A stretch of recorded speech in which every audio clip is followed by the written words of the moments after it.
love to eat turkey. Love to eat turkey. Oh, I love you. Love to eat turkey, 'cause it's good. November 26, 2024, Degenerates Unite Weekly. Hello, everybody. It's me, DJ Smearman. I'm here joined by Jeremy. What's up, Jeremy? Gobble, gobble. That is the noise a turkey makes, correct? Yep. Whoa. All right. We got the animal noises down. We are locked in here. We are through not one, not two, not five, not 10, but 12 weeks of football are in the books right now, gang. We are going into week 13, and it's Thanksgiving week. So how's everybody doing, Jeremy? What are you doing to prepare for the big day? Just driving around looking for turkeys to run over.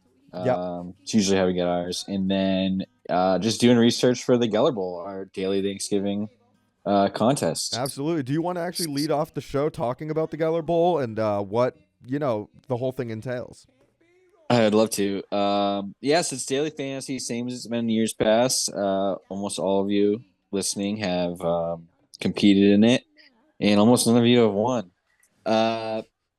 Last year's winner was Adam, who also won the Christmas tournament, making him the first Mr. Holiday. But that's all done now. It's a new year, new season.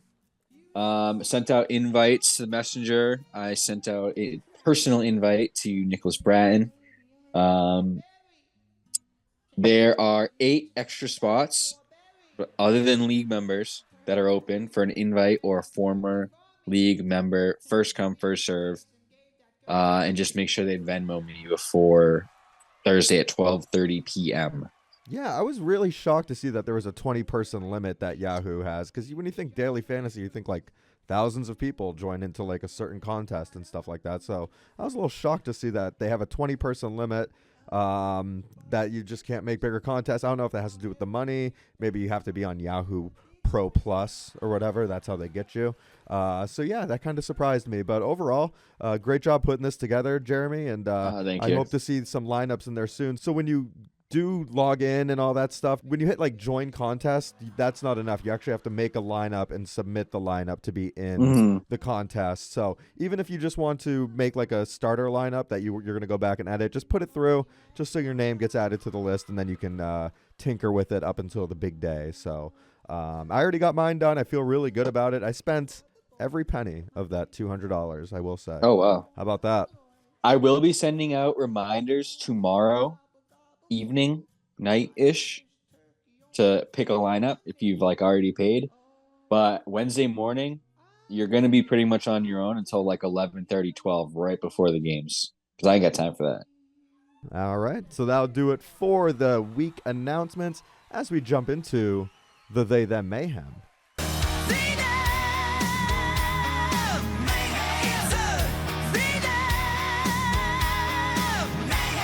And I'll start with my game, and that's Griddler on the Roof losing to Wilson 136 to 130, pretty much. I lost by 6 points. Yeah, this was an unfortunate situation for me. I have no one really else to blame on my team other than Justin Jefferson, who stinks right now.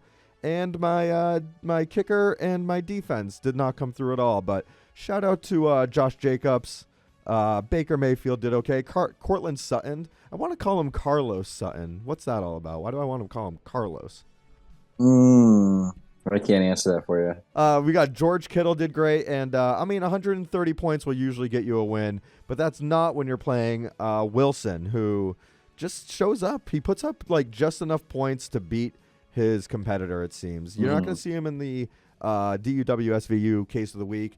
If his opponent scores 93, he's going to score 96. If his opponent scores 84, he's going to score 85. He just beats you enough to let you know, Yeah, it's a 9-game winning streak. Yeah, I mean, this is insane. It's a very impressive run.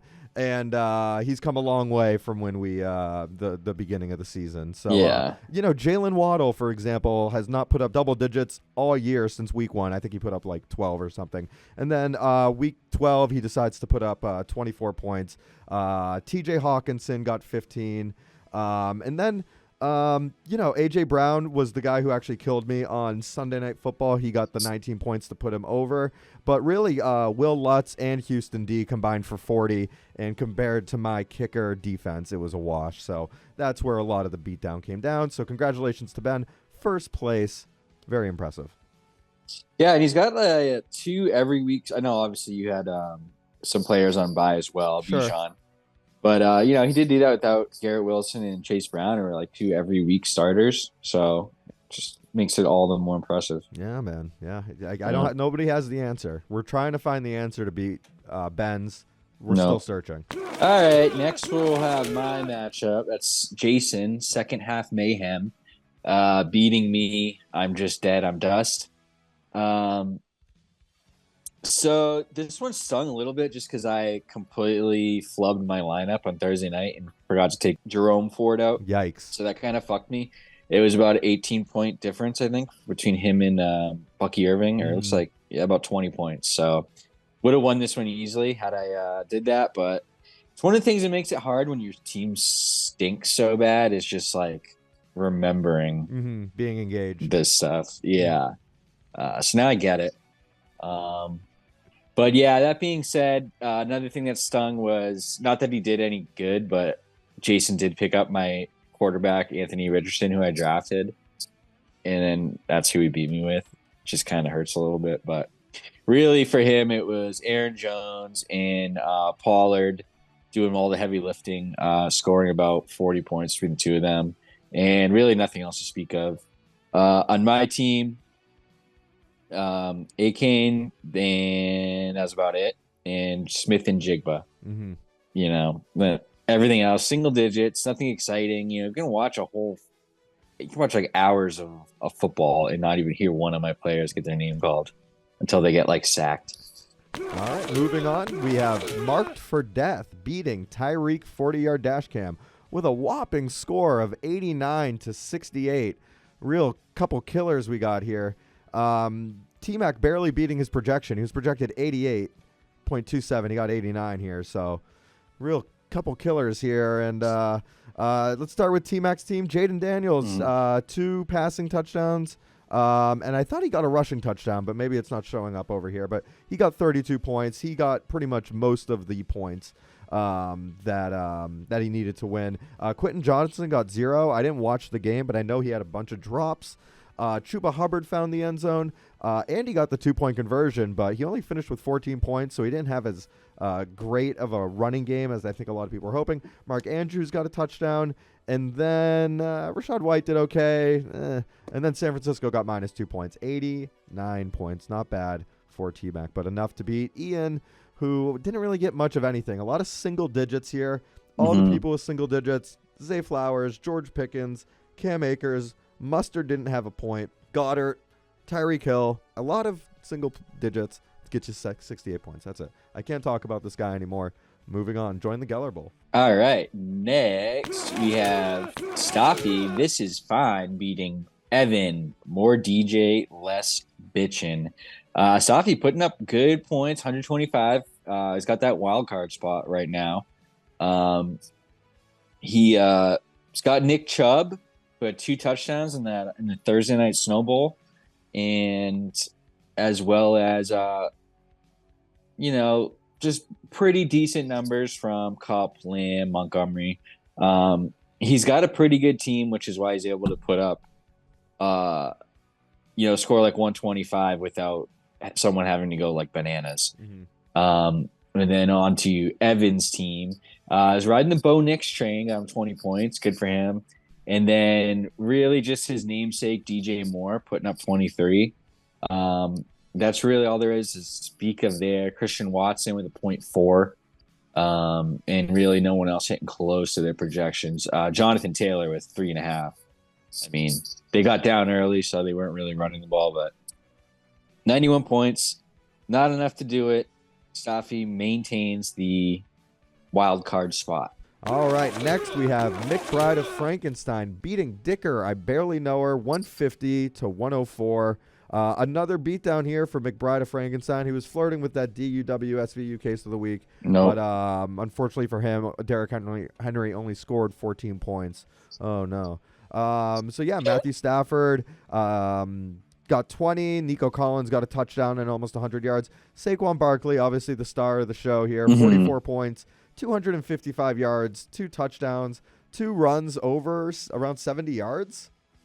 It's crazy. Insane. Yeah. Henry 14, McBride getting I think he has like 1 touchdown on the year, but McBride has been really consistent tight end 1 pretty much all year. He had a little Just bit piles up the yardage. He does. Yeah, no receiving touchdowns on the year. I think he actually fell on a touchdown, like a fumbled touchdown that he like ended up getting points for, but not a reception touchdown. So, and then Jonnu Smith, tight end, great. Tight end 1, apparently, in Miami. He's been, he's had some good games. On the other side, Dicker, I barely know her. Mahomes is starting to come into form, 29 points. Terry McLaurin got a giant touchdown at the end of the game. 19. Kyron Williams got a touchdown. And then Dicker got 16. But outside of that, it was very middling. And he finished with 103 points. So another big win for McBride of Frankenstein. He's the points leader. And people are starting to talk about him in the chat like he already won the championship. David versus Goliath. I'll take the kid with the rock. All right, that'll take us over to the DUW SVU case of the week. Not so bad they committed murder. Now I'm a plot in the TV thriller. Case of the week, oh case of the week. On prime time for all the world to see. And this week, we have Nakua Matata murdering, encasing, and having her way with Oh No, I Stink, 118 to 58. That's a 60-point difference, ladies and gentlemen. And look out, because Amy now has won 3 in a row, getting her up to 6-6, and now she's making a push for the wild card out of nowhere because, she has as many points as, the team that's in the wild card right now. So a couple things break her way. She can find herself in that 4 spot. So, Jalen Hurts, he had 15 points. Jacoby Myers had 17. Gibbs 23, Puka had 16, and just a really solid performance top to bottom, except for Sam Laporta, pretty much. So yeah, that was pretty good for Amy. Jeremy, why don't you talk about Nick's team? This is rough. Nick's team, oh no, I stink. 57 points is pretty bad. It's definitely close to the league low this year. Part of that, he's got like Christian McCaffrey coming back, only getting you 6 points. That's brutal. That's one of the reasons I traded, because you didn't know it was going to happen. To save him for week 11. How does it feel seeing the guy you traded with so early? Like, apparently he fleeced you, or not fleeced, but that's what the forums were saying. How does it feel to see this type of performance out of Nick down the stretch? It's fine. I like it, obviously, even if I didn't trade with him. It's fun to see him lose. But, I never let any of that get to me, to be honest with you. Yeah, his team, it's just... the name says it all. Oh no, I stink. He's been on a slide. You look at some of these names like Kyler Murray. He's not going to pull you out of it. Xavier Worthy. These guys. He has 2 X's, 2 Xaviers. He's 1 X away from a turkey. All right. Well, his team just kind of stinks, and he did have a couple of guys on Buffalo who would probably start, who are on bye. He's actually got 4 Buffalo players on bye, including both their tight ends. Yeah, so my guess is he's kind of he's done for the year, as am I. But we'll keep fighting. We'll keep active. All right, that's gonna do it for the DUW SVU case of the week, which will take us into the matchup to watch.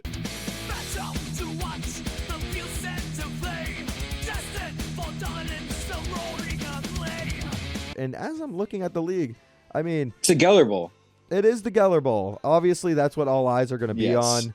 But there is fantasy implications here. And really, it's this is fine versus second half mayhem. One's in 5th place. The next one's in 4th place. Winner of this takes control of the wild card. leading into with 2 weeks to go after. Like this is a huge game. Pole position. This is going to put you in front of the crowd, or it's going to, this is just a huge game for the wild card spot here.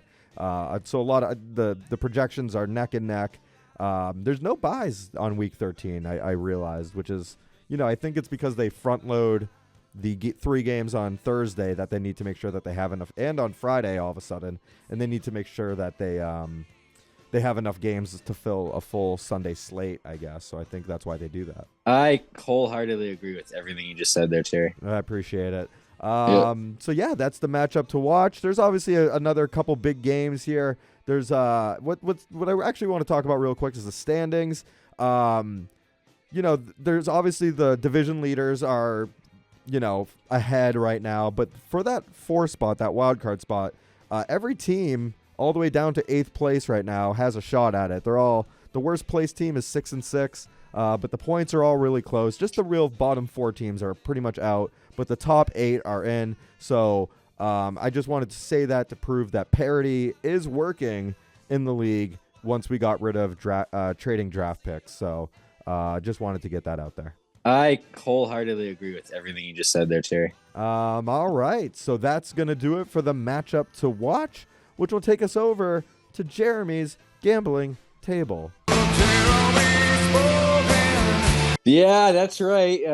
Just hanging out at my favorite table, my favorite taverna, but not as cheery as I was last 5-6 weeks going 1-1. I added a third bet to prevent that, and unfortunately, I went 1-3. I took the Chiefs by 10.5, which Terry tried to talk me out of, and I said no, and they only won by 3. And then I took the Vikings by 3.5, and they won by 3 in overtime, but not enough to cover. And then I believe it was the Eagles minus whatever, and they covered whatever. Could have been 15, could have been 10, who knows. So this week, I'm just going to go ahead and we're just going to do the Thanksgiving games. 3 games, 3 picks, and who knows, we might even take a look at the Black Friday game. All right, so the early game, Lions versus Bears. Oh my, Lions favored by 10. They're the best team in the NFL right now. The Bears are struggling, but it is Thanksgiving. I think they're going to make it a game. I think I'm going to go with Bears plus 10. I don't think they're going to win, but I think they can keep it within 10. Next, Cowboys, 3.5-point favorites at home on Thanksgiving against the Giants. That clearly no one wants to be playing for the Giants right now. So, to me, it's a no-brainer. Cowboys, even though they suck. And then night game, Dolphins at Packers. Dolphins are 3.5-point underdogs, and I'm going to take them on the road in chilly Green Bay, Wisconsin, getting the W on Thursday. Wow. Yeah. Do you want to touch that Black Friday games since it's like a sale? Like you're giving away a pick? Yeah, this is a free pick, which means it doesn't count against my record unless it wins. And that is the Vegas Raiders traveling to Kansas City for a divisional game. Big spread there, 12.5, especially after the Chiefs last game, even though they're going home. I'm going to go ahead with the Raiders plus 12.5. I think they'll be able to weasel their way into covering that spread. Yeah, I mean, the fact Kansas City is that big of a favorite is kind of crazy since, they lost to the Bills. They just, escaped with a win against Carolina, and then they're 12-point favorites. Granted, it's the Raiders. It's Aiden O'Connell, but still, that's like, I don't know how much, they know that they're going to the playoffs. They know that they're going to the AFC Championship game, pretty much. Pretty much, exactly. Yeah. So it's like, how up can they get for a Raiders game? Granted, they are divisional peoples. They are divisional foes, but I don't know how much they actually care right now. No, it's kind of looked like that all season, honestly. Yeah, they're just sleepwalking through a 10-1 record or whatever. It's kind of and crazy. it honestly reminds me of some of these Patriots teams. I know, over the last 15 years. How about that?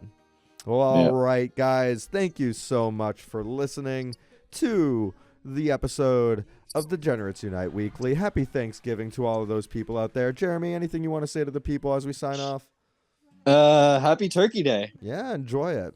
You know, Yep. what I like about Thanksgiving is there's no controversy behind it. There's no politics.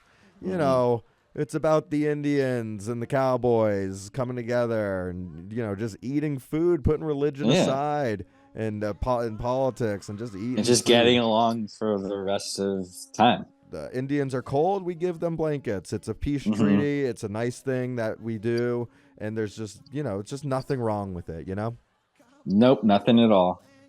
All right. Happy Turkey Day. Bye-bye. Yeah, thank your local Indian.